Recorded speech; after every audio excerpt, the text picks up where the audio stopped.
Welcome to the Fermented Homestead. If you're new here, my name is Anna, and on this channel, I'm sharing our journey of learning how to turn our home into a homestead.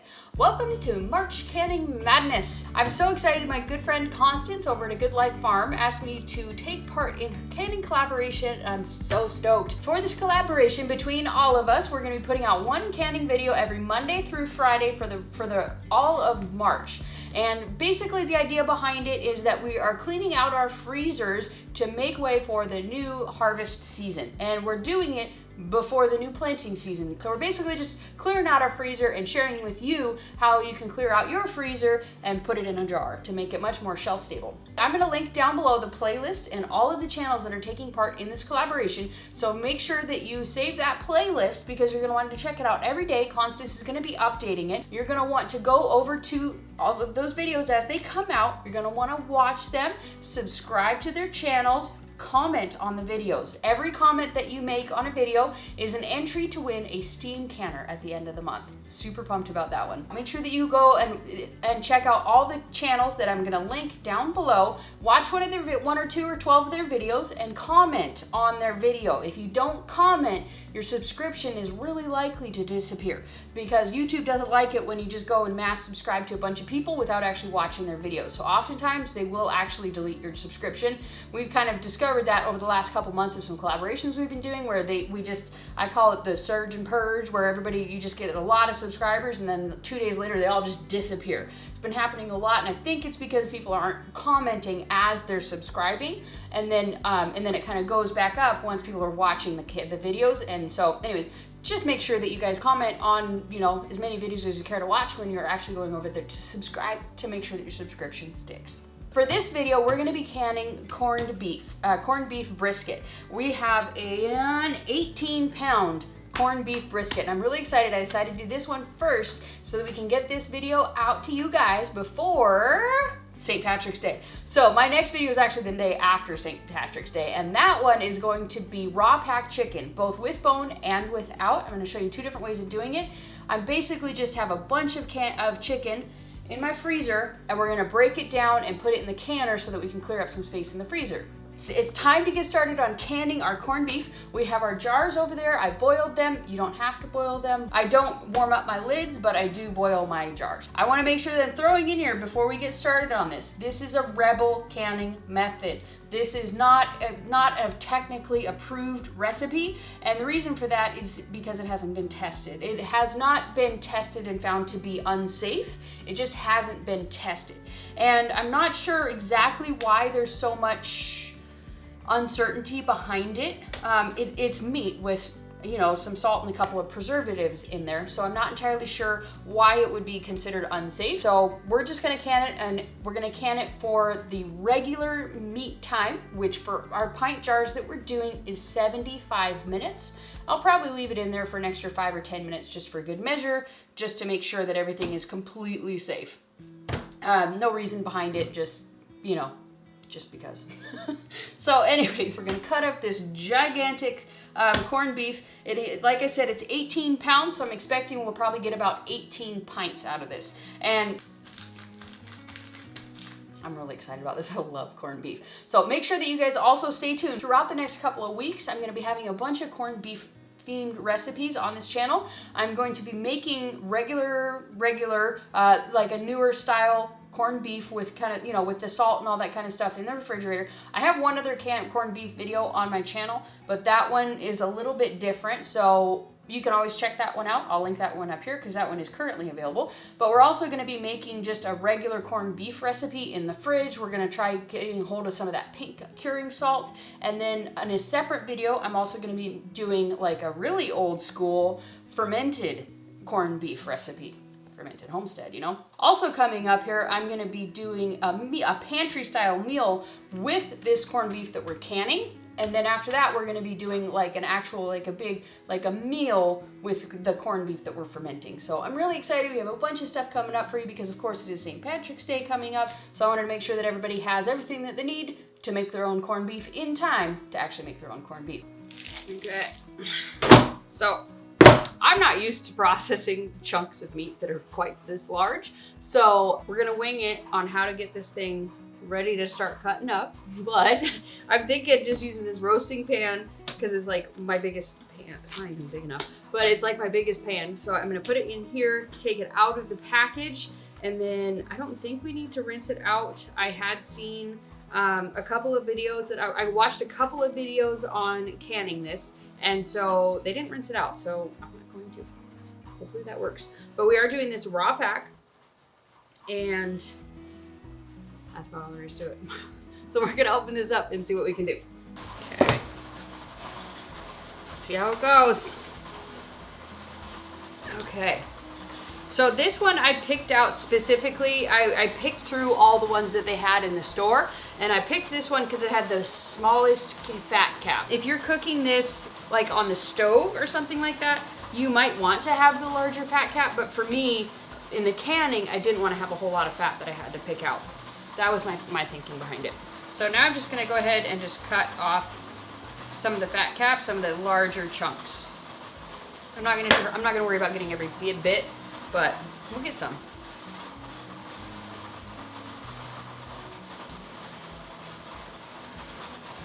Okay. So I think we got most of it. There's a big chunk under here that I'm gonna have to get out when we start to actually cut into this more. But let's go ahead and get everything set up with our canner and with the canning jars. We don't have to get the canner set up because it's gonna be a cold pack. Now all we're gonna do with this is we're gonna cut this up. And if we find any big chunks of fat, we're gonna cut it out, but we're just gonna fill up all of these jars.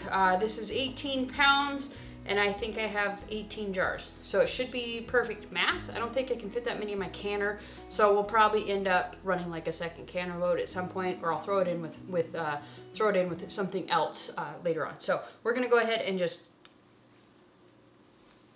do this.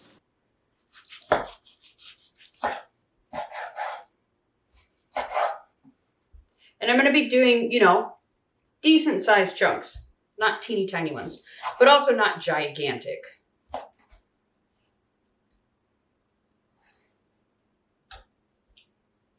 And this is raw pack, so we're gonna wanna make sure that we are packing it in there fairly tight.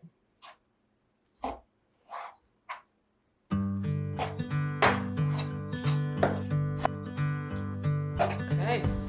So I got that all canned up, 17 jars, and if you take into account the fat that we pulled out, there probably would have been 19 pounds, or 19 pints. So we're gonna go ahead, and we have three of these little seasoning packs, and we're just gonna kind of evenly just, dabble them in each of these. We don't need to salt these, obviously, because corned beef is extremely salty in itself. So we're gonna just disperse these little seasoning packets. This is kind of like a pickling seasoning, it looks like. Maybe a few other, there's like some bay leaves, mustard. It's hard to really tell exactly what's in there, but that's basically what it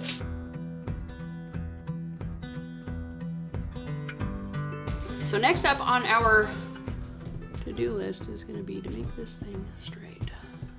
There we go. So next up on the list is going to be to wipe all of these rims with vinegar.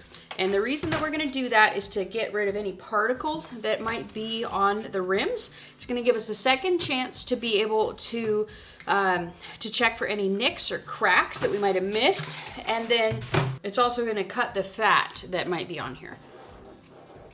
Vinegar is a great way to cut fat. Wipe them like that, okay? And you're gonna wanna refresh the vinegar on your towel, maybe 3 or 4 times.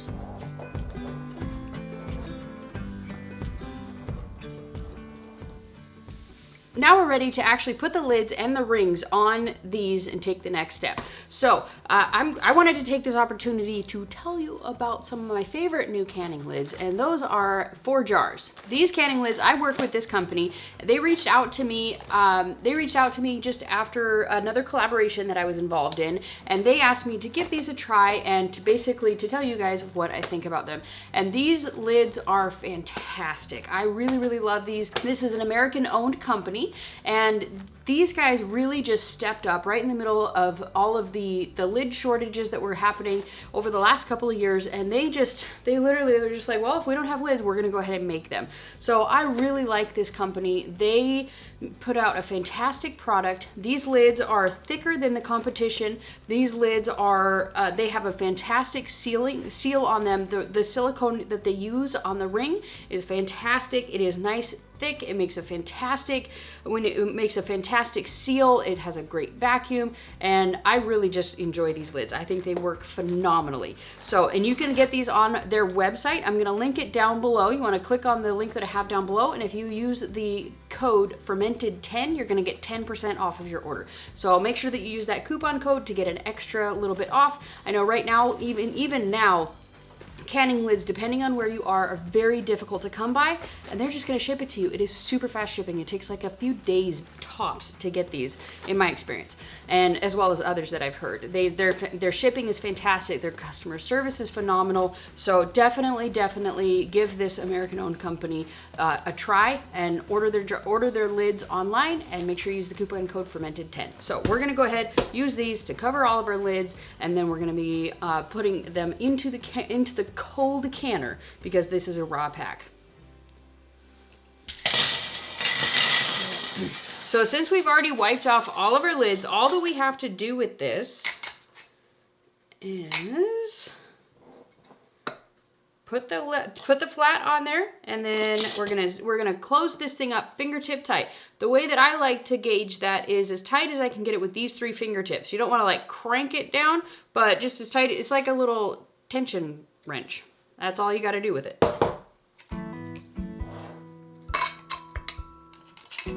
Just like that. Okay. And repeat.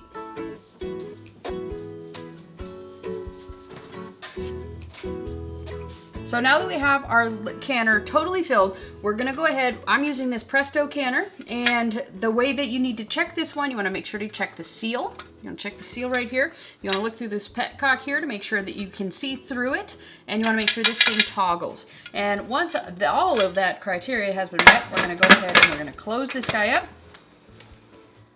There we go. And we're gonna crank this thing up to high.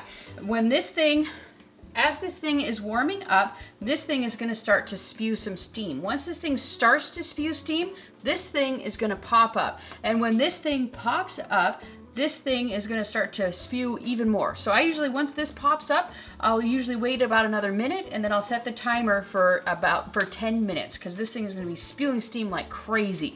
And the purpose of that is to let this vent out and let the steam inside push all the air out so that it can get to the proper pressure. If you don't let this vent, it won't push the air out, and it won't be able to maintain the proper temperature and pressure inside the canner, because there's going to be air in there where there should be steam. So you got it. That part's really important. And then once the 10 minutes is up, we're going to put our weight on. For our area, for our elevation, it is 10 pounds of pressure. You want to make sure to look up what your pressure is for your area. So when the 10 minutes is up, we're going to put this on there, and then after a while, this thing is going to start to kind of jiggle. And when this thing starts to jiggle, then we're going to set our timer for 75 minutes. That is the meat time. We're probably going to leave it in there for a few extra minutes just for extra caution. And then when the time is up, we're just going to shut it off and walk away and let it cool off completely naturally. And then this thing will stop jiggling very quickly, and then this thing will drop to pressure. And then when this thing drops pressure, then this thing is going to drop, and then about 15 minutes later, it's safe to open. So I'll bring you guys back when we're ready to pull these out of the canner. All right, it's been a couple of days, and I think now we're ready to finally taste test our corned beef. And you can see here, it's liquidy. This thing definitely, it's not like, there's some fat in here, you can see. There's some, but for the most part, there's not really a whole lot in here. So we are gonna go ahead, we are gonna give this one a little bit of a taste test, and we're gonna see if I think that I need to drain this off. I probably will, just given the nitrate content of it, but I wanna kind of taste it kind of as is, and so we can see how it tastes without rinsing it off. You see how much of a seal these things have? Like, look at how much I had to pry on this lid just to get it off. Like, this has a serious seal. Oh goodness, that smells so good. Let me grab a fork. So excited about this. Oh my gosh. Let's try and get one a little bit under there. There we go. Don't want to have a big chunk of mustard seed. All right, so we're gonna give this one a taste test.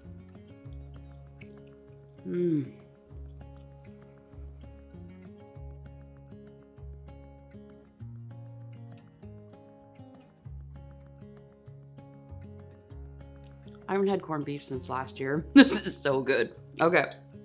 So, this definitely passed the test for me. It has a great texture. You can tell that it is cooked all the way through. I'm not concerned about that in the least. Oh my gosh, I'm so excited about this one. Okay, so for this, I'm gonna go ahead, I'm gonna make up some corned beef and hash with this morning, and then I'm gonna go ahead and bring you the video tomorrow. So make sure that you stay tuned for that. I should say, I'm gonna try and get this video out to you guys by tomorrow. If I don't, then it'll probably be Sunday at the latest, but I'm gonna really try and get this out to you guys tomorrow. So make sure that you stay tuned for that. And I hope that you guys enjoyed this video. So make sure that you guys head over and check out all the other channels that are taking part in this collaboration. There's some awesome channels and some delicious recipes that are coming up to inspire you to get your freezer cleaned out for the upcoming harvest season. So if you guys enjoyed this video, please do give it a thumbs up. It helps with all the googly algorithmic stuff. And if you're new around here, make sure you hit the subscribe button right here. It's gonna be an awesome time. You're gonna have a good time. And then up here is a video that Mr. Google Pants thinks you're gonna enjoy. Down here is the last time that I made some corned beef, so make sure you check that one out. And then up here is gonna be my canning playlist. Make sure you check that one out as well. Thanks for watching. We'll see you next time. Bye.